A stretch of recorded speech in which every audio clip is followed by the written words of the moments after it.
دیکھو گھر میں لڑکیوں میں ڈپریشن اور اسٹریس کی بیماری لڑکوں اور مردوں سے زیادہ ہے، کیونکہ اللہ نے ان کو کمزور بنایا ہے۔ ہمارے حضرت کے پاس ایک خاتون کا کیس آیا، وہ جب بلوغت کی دہلیز پہ قدم رکھا، بہت ان کے رشتے آئے شادی کے لیے بہت، لیکن انہوں نے ریجیکٹ کیا۔ ابھی ایجوکیشن جیسے آج کل لبرل خواتین کر رہی ہوتی، نہیں جی ایکچولی ایجوکیشن کے ہم خلاف نہیں ہیں، لیکن ایجوکیشن کی وجہ سے نکاح سے روکو گے تو برباد کر دیا آپ نے اپنی بچی کو۔ اس نے کہا بیٹی کی شادی آپ کی ٹینشن نہیں ہے، کس کی ٹینشن ہے؟ یہ بیٹی کی ٹینشن ہے۔ مرد عورت میں اٹریکشن دیکھتا ہے، ایجوکیشن اس کے بعد ایسے لفٹ کرا لیں گے گرل فرینڈ بنانے کے لیے، وہ کہتے ہیں گرل فرینڈ تو ٹائم پاس ہے، لیکن بیوی بنانے کے لیے لفٹ نہیں کراتے پھر وہ۔ ایک واقعہ میرے سامنے آیا، کسی خاتون نے خودکشی کی، آگ میں جلا دی اپنے آپ کو، کوئی شوہر کے مظالم سے تنگ آ کے یا کوئی ساس واس کے چکر تھا، یہاں تک اللہ معاف فرمائے پینے پلانے کا بھی شغف شروع ہو گیا ہے۔ پنجاب یونیورسٹی میں چرس تو آ گئی ہے الحمدللہ، کیونکہ جہاں کو ایجوکیشن ہوگا عیاشی بھی ہوگی، ڈپریشن بھی ہوگی، عشق معاشقے بھی ہوں گے، پھر ٹینشن کو ختم کرنے کے لیے گانجے بھی چلیں گے، شیشے بھی چلیں گے، حکے بھی چلیں گے، کیونکہ جب اکٹھے بٹھا رہے ہو اور مذہب کو تو برباد کر دیا نا، ستیہ ناس ہو گیا، تو پھر یہ ساری چیزیں جہاں لڑکا لڑکی وہاں شراب چرس ہیروئن یہ سب اس کا جزو ہیں۔ مفتی طارق مسعود اسپیشل۔ اسی میں ایک چھوٹی سی بات کر کے پھر بیان کی طرف چلتا ہوں۔ دیکھو گھر میں کوئی خواتین میں لڑکیوں میں ڈپریشن اور اسٹریس کی بیماری لڑکوں اور مردوں سے زیادہ ہے، کیونکہ اللہ نے ان کو کمزور بنایا ہے، کمزور بنایا۔ ہمارے ہاں جب کسی لڑکی اسٹریس یا ڈپریشن میں جائے، دماغ خراب ہونا شروع ہو جائے، تو اس کی ریزن یا وجہ تلاش کرنے کے بجائے یہ دینداروں میں بھی یہ دنیا داروں میں بھی فوراً جن چڑیل بھوت میں ڈال دیتے ہیں اس کو، اس سے اس کی بیماری کا اور بیڑا غرق ہو جاتا ہے۔ بعض دفعہ نفسیاتی ڈاکٹروں کے پاس لے جاتے ہیں، نفسیاتی ڈاکٹر سارے اچھے نہیں ہوتے، یہ خوب سمجھ لیں، وہ خود نفسیاتی ہوتے ہیں، بعض دفعہ وہ اور بگاڑ دیتے ہیں معاملے کو، بعض دفعہ صحیح بھی ہوتے ہیں، میں سب کو ایک لاٹھی سے نہیں ہانک رہا۔ انہوں نے نفسیات پڑھی ہوتی ہے، گورے کا سلیبس پڑھا ہوا ہوتا ہے، یہ اس کو یہاں کے معاشرے پہ فٹ کر رہے ہوتے ہیں۔ میں گورے کی سوچ آپ کو بتاؤں، گورا کہتا ہے کہ ڈپریشن ختم کرنے کا ایک طریقہ یہ ہے کہ آپ یہ دیکھیں کہ آپ کہیں دوسرے کی ٹینشن تو نہیں اٹھا رہے، ایسا تو نہیں وہ ٹینشن دوسرے کی تھی اور آپ نے اپنے اوپر مسلط کر لی، تو سب سے پہلے یہ کہ دوسرے کی ٹینشن خود نہ لو۔ مثال دے رہے کہ بیٹی کی شادی، اس نے کہا بیٹی کی شادی آپ کی ٹینشن نہیں ہے، کس کی ٹینشن ہے؟ یہ بیٹی کی ٹینشن ہے، تو یہ اس معاشرے کے لحاظ سے تو ٹھیک ہے، آپ کے لحاظ سے یہ ٹھیک نہیں ہے۔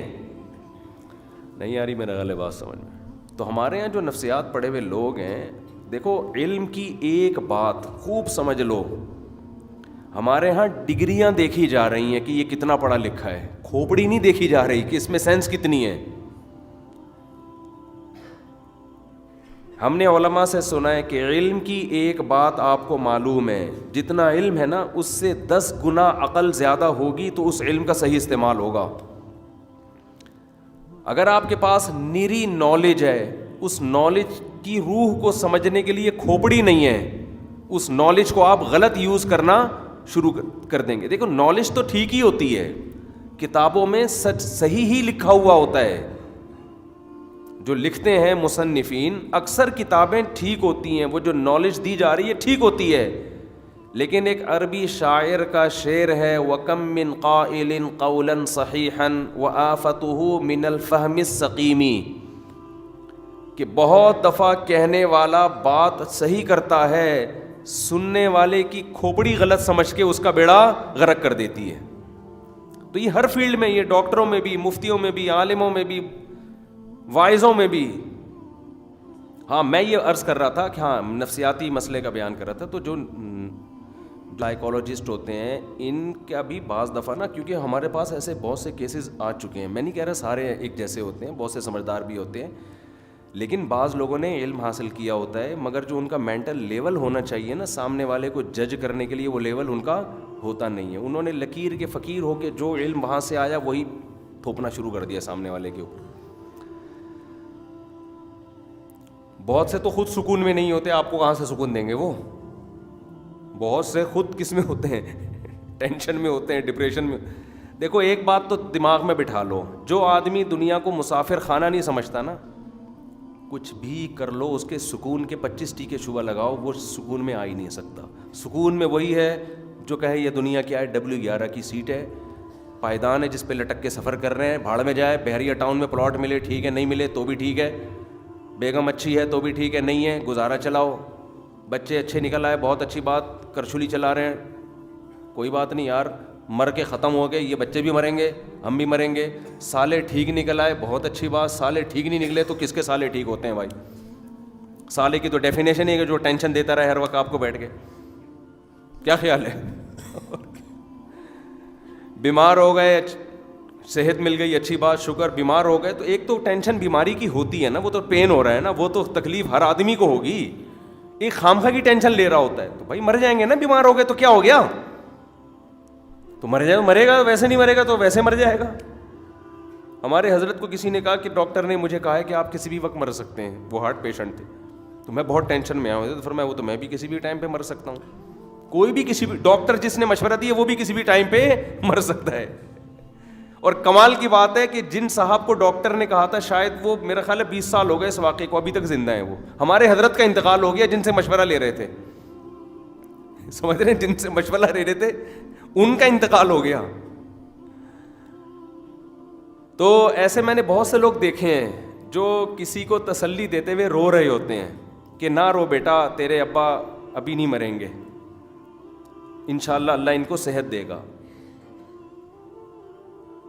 یہ تو میرے ساتھ ہوا ہے, میرے والد صاحب کے بارے میں ایک صاحب تسلی دے رہے تھے مجھے, نہیں نہیں اللہ ان کو صحت دے گا. وہ ایک اچانک ان کی ڈیتھ ہوئی نا, تو والد صاحب کی اللہ کا شکر ہے ہماری صحت بہت اچھی تھی, بلڈ پریشر ہائی ہونا شروع ہو گیا تھا آخر عمر میں, کیئر بھی نہیں کرتے تھے, وہ بھی اسی وجہ سے نہیں کہ وہ مر جائیں تو مر جائیں, لیکن خیر شریعت میں صحت کی حفاظت کا حکم ہے. تو تسلی دینے والا وہ پہلے مر چکا ہوتا ہے, جس کو تسلی دی جا رہی ہوتی ہے وہ پھر بھی زندہ. ہمارے محلے میں ایک صاحب ہیں, میں نے ان کے بارے میں کہا بھائی آپ کا انتقال نہیں ہوگا, کیونکہ میں 20 سال سے دیکھ رہا ہوں آپ کا انتقال ہونے والا ہے, حقیقت بتا رہا ہوں آپ. ابھی میں پھر ان کے گھر عیادت کے لیے 1-2 دن میں جانے کا ارادہ ہے. 20 سال سے دیکھ رہا ہوں, سوری 15 سال سے, جب سے میں یہاں آیا ہوں میں 15 سال سے دیکھ رہا ہوں آپ کا انتقال ابھی ہوا پھر بچ گئے.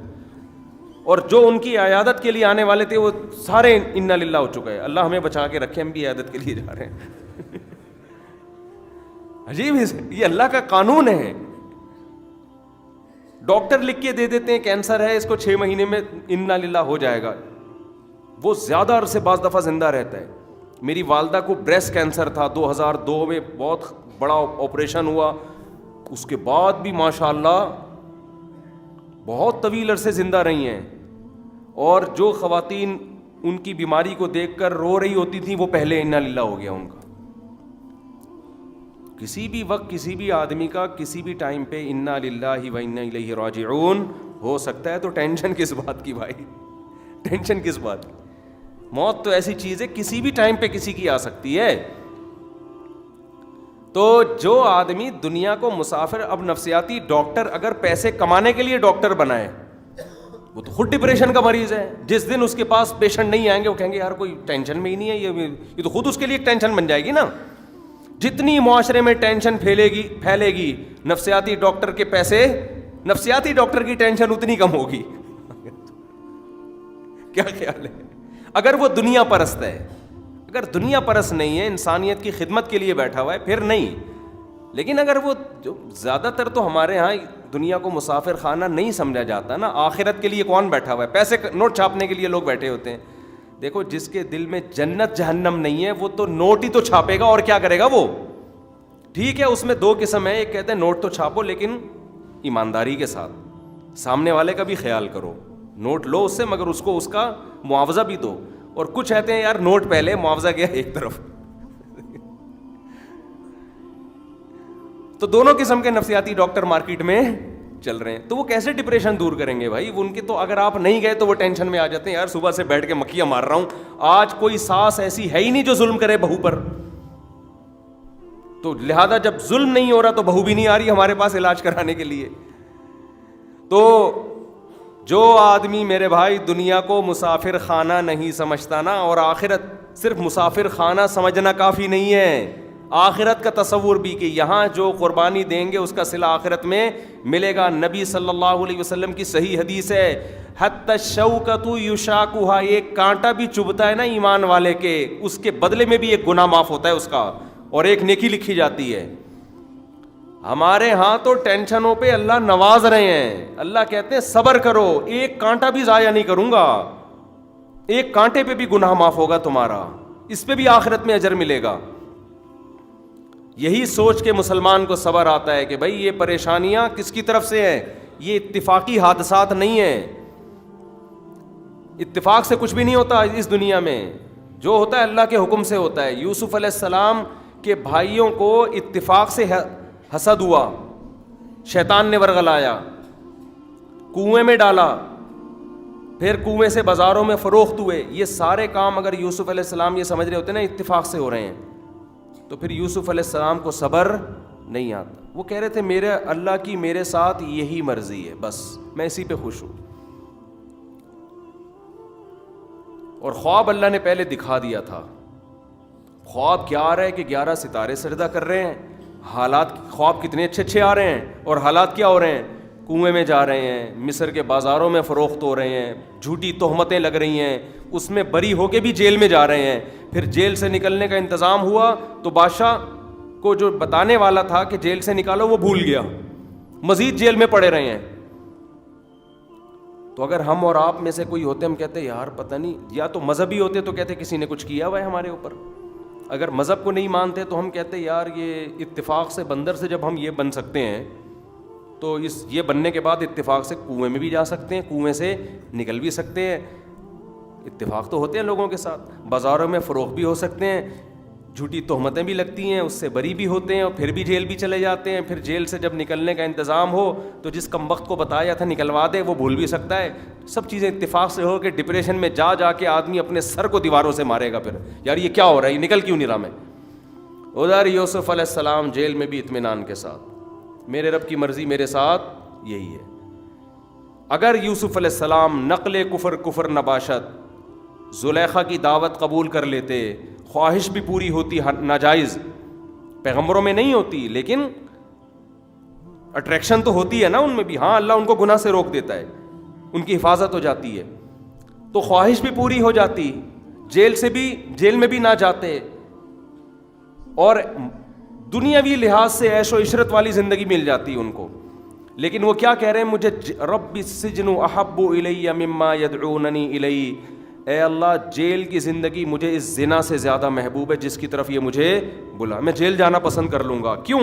وہ جیل ٹینشن ہے لیکن وہ اللہ کی مرضی سے ہے, یہ خوشی ہے مگر اس میں اللہ کی مرضی شامل نہیں ہے.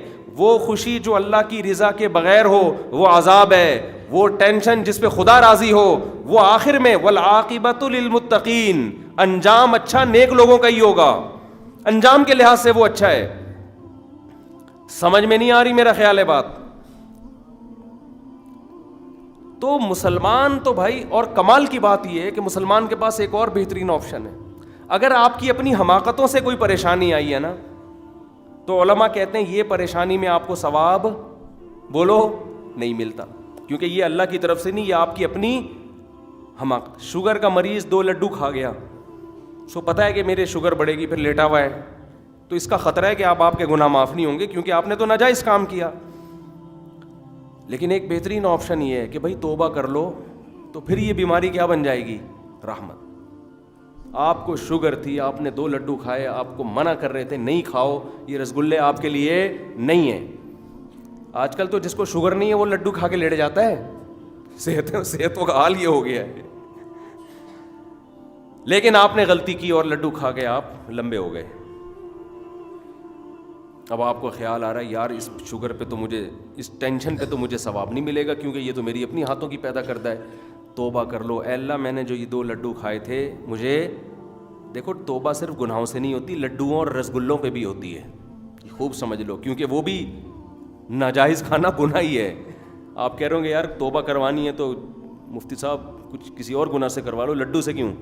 شوگر کے مریض اگر لڈو کھا رہا ہے اس کو پتہ ہے کہ نقصان ہوگا, تو یہ اس کا مطلب گناہ ہی کر رہا ہے. یہ فقہا نے تو یہاں تک لکھا ہے کہ جو لقمہ آپ کو سیر کر دے اور اب پتہ ہے کہ یہ والا لقمہ ٹینشن کے علاوہ کچھ نہیں دے گا. دیکھو جب دعوت میں ہم کھاتے ہیں تو ہمارا معدہ ایک وقت میں آ کے بتا دیتا ہے بس اب مزید کی ضرورت نہیں ہے, فل ہو گیا, جتنی طاقت تجھے چاہیے نا کمپیوٹر کے کی بورڈ پہ انگلیاں چلانے کے لیے, اتنی طاقت تجھے 6 پراٹھوں سے حاصل ہو گئی ہے. میں اس لیے کہہ رہا ہوں کہ پراٹھے تو اتنے کھائے جا رہے ہیں اور ایکسرسائز یہ ہو رہی ہے بس یہ. تو اس کے بعد جب آپ مزید لقمہ کھاتے ہو تو بعض فقہا نے لکھا یہ ناجائز ہے, اس لیے کہ اب یہ سوائے نقصان کے کچھ بھی نہیں دے گا. تو اپنے آپ کو ہلاکت میں ڈالنا کہاں سے جائز ہو گیا بھائی؟ تو قرآن میں اللہ نے منع کی اپنے آپ کو ہلاک مت کرو, اپنی قبر اپنے ہاتھوں سے مت کھودو, دوسرے کھود کے قبر میں ڈال دیں وہ ٹھیک ہے, خود نہیں قبریں کھودو اپنی. تو اب جو شخص بھی یہ کام کر رہا ہے اگر اس کو احساس ہو گیا کہ یار میں نے غلط کیا تو اب توبہ کر لے. یہ بیماری جو اللہ کی طرف سے عذاب تھا یہ عذاب کیا بن جائے گا توبہ کے بعد؟ رحمت بن جائے گا. ہمارے حضرت کے پاس ایک خاتون کا کیس آیا, وہ جب بلوغت کی دہلیز پہ قدم رکھا بہت ان کے رشتے آئے شادی کے لیے بہت, لیکن انہوں نے ریجیکٹ کیا. ابھی ایجوکیشن جیسے آج کل لبرل خواتین کر رہی ہوتی, نہیں جی ایکچولی ماں باپ بھی کہہ رہے ہوتے ہیں ایکچولی بچی کو ہم نے یہاں تک پڑھانا ہے ایجوکیشن, اور وہ ٹوپی ڈرامے چلا کے. ایجوکیشن کے ہم خلاف نہیں ہیں لیکن ایجوکیشن کی وجہ سے نکاح سے روکو گے تو برباد کر دیا آپ نے اپنی بچی کو, کیونکہ مرد لڑکی میں ایجوکیشن بعد میں دیکھتا ہے, اس میں اٹریکشن پہلے دیکھتا ہے.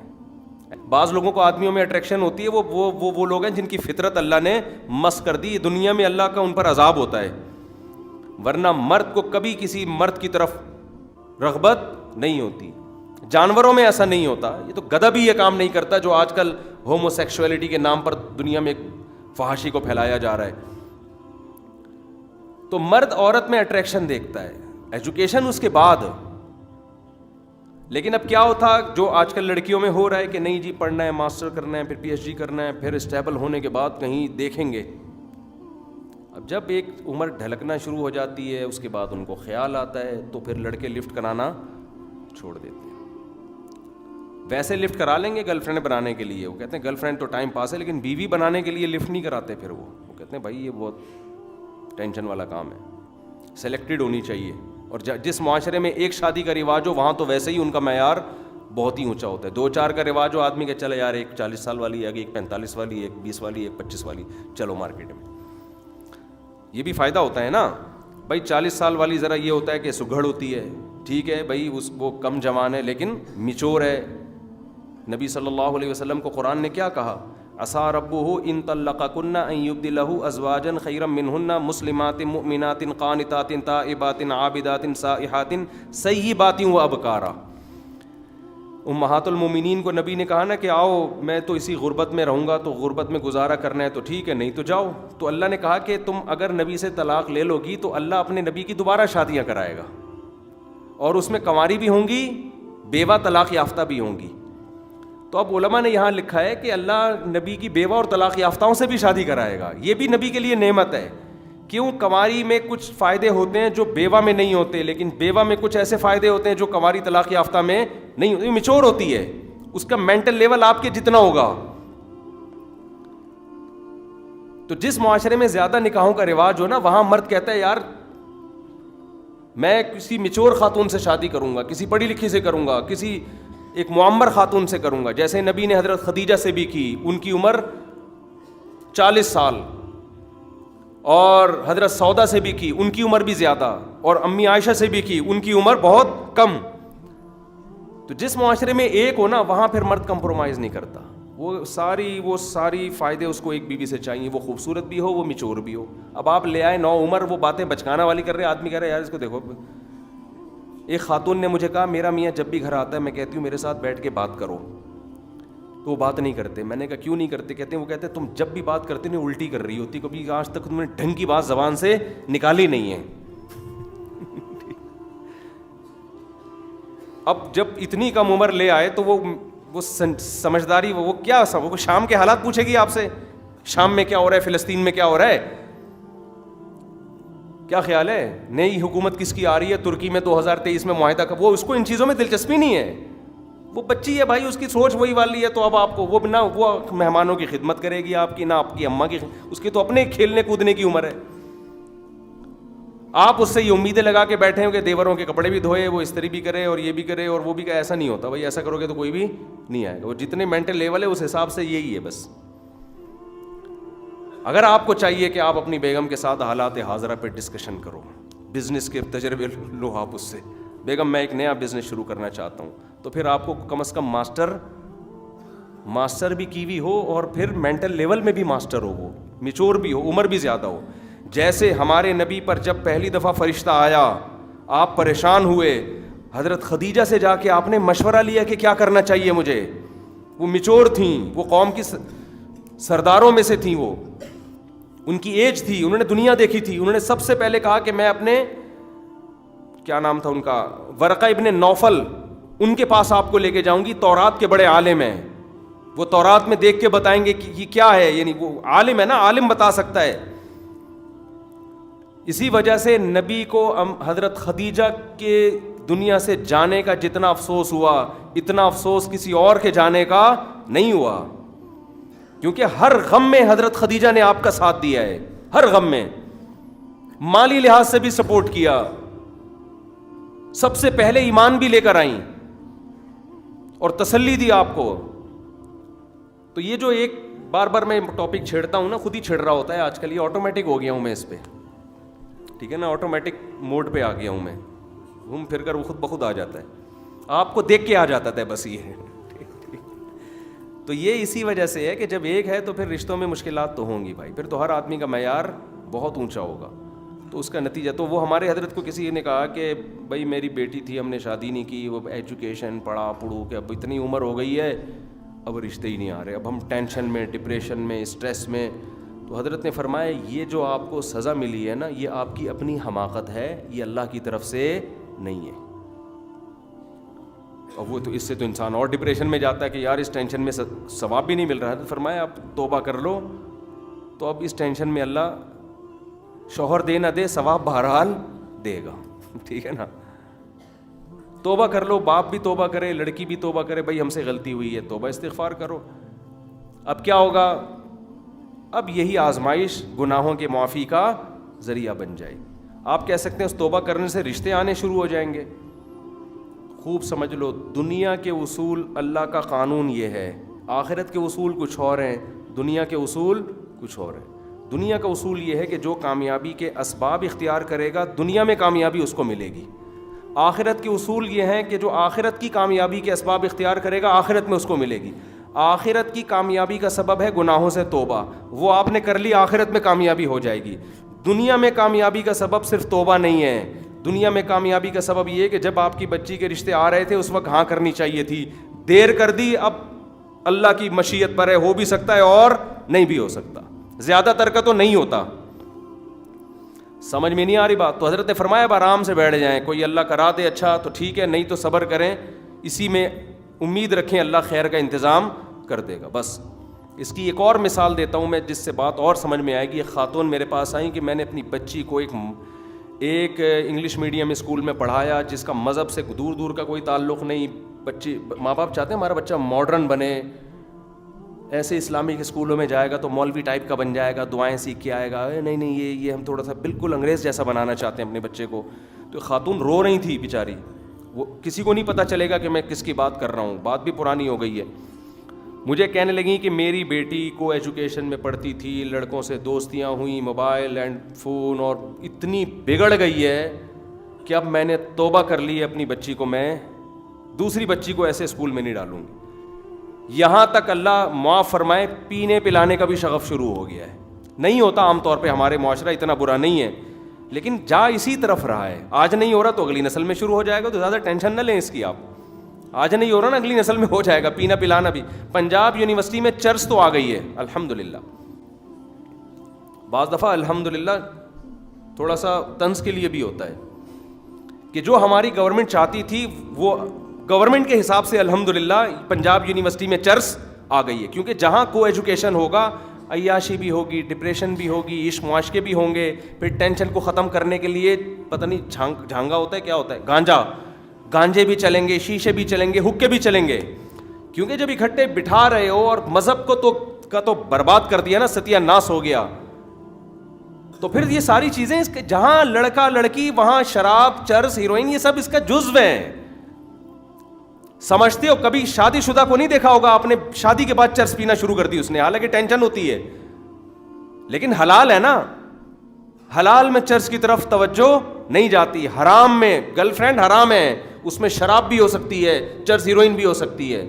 اب بہت سے لوگ کہہ رہے ہوں گے ہماری تو گرل فرینڈ ہے, ہم تو شراب نہیں پیتے, اگلی نسلوں میں پینا شروع کر دیں گے, ایک دم تھوڑی معاشرہ خراب ہوتا ہے. تو پنجاب یونیورسٹی میں الحمدللہ چرس اور ہیروئن کا تو مجھے نہیں پتا, چرس ورس سب نہیں پی رہی بھائی, کوئی پنجاب یونیورسٹی میں پڑھ رہی ہو یا پڑھ رہا ہو تو یہ نہ سمجھے کہ میں اس کو چرسی کہہ رہا ہوں, لیکن الحمدللہ شروع حساب کتاب ہو گیا ہے. اور میں پشاور جب بھی جاتا ہوں میں پختون بھائیوں سے کہتا ہوں, اللہ کا واسطہ تمہارا معاشرہ ابھی من حیث القوم اس میں حیا غالب ہے, شرم زیادہ ہے, ماں باپ کا احترام, دادا دادی, نانا نانی یہ احترام ہے. اللہ کا واسطہ کو ایجوکیشن کو ختم کرو, ورنہ تمہاری جو قوم کے اندر ایک خاندانی مضبوط نظام ہے, اگلی نسلوں میں یہ برباد ہو جائے گا. یہ دماغ سے نکال دو کہ یہ تمہاری اولادیں تمہاری خدمت کریں گی, اولڈ ہاؤس میں جمع کرائیں گی تمہیں. اور ان سب کی بیس کو ایجوکیشن میں چھپی ہوئی ہے, کو ایجوکیشن میں چھپی ہوئی ہے, ان سب کی بنیاد یہاں سے ہے. اس پر میرے مستقل بیانات ہیں, ابھی میں زیادہ ڈیٹیل میں نہیں جاؤں گا کہ کو ایجوکیشن کیسے یہ بدتمیز بناتا ہے معاشرے کو. آپ کہیں گے یار اس میں کیا ہے, لڑکے لڑکی بیٹھے ہیں تو کیا کر رہے ہیں, کچھ بھی تو نہیں. یہ آہستہ آہستہ معاشرے کو اس طرف لے کے جاتی ہیں چیزیں, سب کچھ برباد ہوگا. جس معاشرے میں بے حیائی آئی نا تو وہاں سب کچھ تباہ ہوتا ہے, ایک چیز خراب نہیں ہوتی. تو میں یہ عرض کر رہا تھا کہ ہمارے حضرت نے ان کو مشورہ دیا کہ اب جو ہونا تھا ہو گیا, اب توبہ استغفار کرو, تو اب جو آزمائش ہے اللہ اسی میں خیر رکھے گا, گناہوں کی معافی کا ذریعہ ہوگا, یہ چیز آخرت میں ترقی کا ذریعہ بنے گی. لیکن دنیا میں جو ٹینشن آنی تھی وہ آ گئی. تو میں ان خاتون کو بتا رہا تھا, انہوں نے اپنی بچی کو اسکول میں کرایا اور بچی بگڑ گئی. میں پھر بتا دوں سارے نہیں بگڑتے, لیکن بگڑنے کا ریشو آہستہ آہستہ بڑھے گا. وہ بچی بگڑ گئی, وہ بیچاری رو رہی ہیں. اب جو کہنے کی بات ہے نا اصل, انہوں نے کہا کہ جب میں نے توبہ بھی کر لی ہے کہ اللہ مجھ سے غلطی ہوئی تھی, مجھے کسی اسلامک اسکول میں لانا چاہیے تھا بچی کو, یا اگر ایسے اسکول میں بھیجا تھا تو بہت سخت نگرانی کرنی چاہیے تھی, اس کو سمجھانا چاہیے تھا کہ بیٹی کسی سے لڑکوں سے دوستیاں نہ لگانا, موبائل چیک کرنا چاہیے تھا. بھیج دیا کسی مجبوری سے, تعلیم کی نیت سے, تو اب نگرانی تو کرو نا, نگرانی بھی نہیں کی. تو کہہ رہی ہیں جب میں نے اپنے ان جرموں سے توبہ کر لی ہے تو اب بچی ٹھیک کیوں نہیں ہو رہی, اللہ تو گناہوں کو معاف کرنے والا ہے. اس خاتون کو تو میں نے جواب نہیں دیا, کیونکہ میں جواب دیتا تو بیچاری اور پریشان نہ ہو جاتی, لیکن آپ کو جواب دے رہا ہوں کہ اللہ آپ کی توبہ قبول کرے گا. آخرت میں آپ کو اب سزا نہیں ملے گی کہ بچے کو بگاڑا, کیونکہ توبہ کر لیا آپ. لیکن دنیا میں جو فطرت کا قانون جو اللہ نے بنایا ہے وہ بدلتا نہیں ہے. دیکھو ایک مثال دے کے بس بات ختم کرتا ہوں. آپ کسی پتلی سی دیوار پہ چلتے ہوئے جا رہے تھے, نیچے آگ جل رہی ہے. لوگوں نے کہا یار اتنی دیوار سے نہ چل, گر گیا نا تو تیرے پاس آپشن نہیں ہے بچنے کا, جلے گا. یہ تجربہ کسی اور جگہ کر لے جہاں نیچے گرے تو گدا ہو یا مٹی ہو, چوٹ لگے گی, اس کا علاج ہو جائے گا. آگ میں جل کے نہیں ہوتا. آپ بنے فنٹر, آپ کو کیا تھا, فنٹر گیری میں آئے ہوئے تھے. سردیوں میں چلو چھوڑو, پھر وہ کسی پہ طنز نہیں کرنا چاہیے.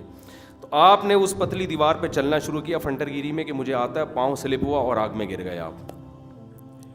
خودکشی کا گناہ ہوگا کہ نہیں ہوگا, بولو نا. لیکن گرتے ہی آپ کو خیال آیا اللہ معاف کر دے, میں نے جرم کیا, اللہ کہے گا معاف کر دوں گا. لیکن کیا اس توبہ سے آپ آگ اچھال کے آپ کو باہر پھینک دے گی؟ وہ تو جلو گے بھائی. آگ کا کام ہے جلانا. لاکھوں میں کوئی ایک معجزہ ہو جائے, اللہ جیسے ابراہیم علیہ السلام کو بچا لیا, آپ کو بچا لے, وہ لاکھوں میں کوئی. لیکن دنیا میں اللہ کا قانون یہ ہے کہ فطرت کے قوانین تبدیل نہیں ہوتے. دنیا میں جو حماقت کی ہے اس کی دنیاوی سزا ملے گی آپ کو.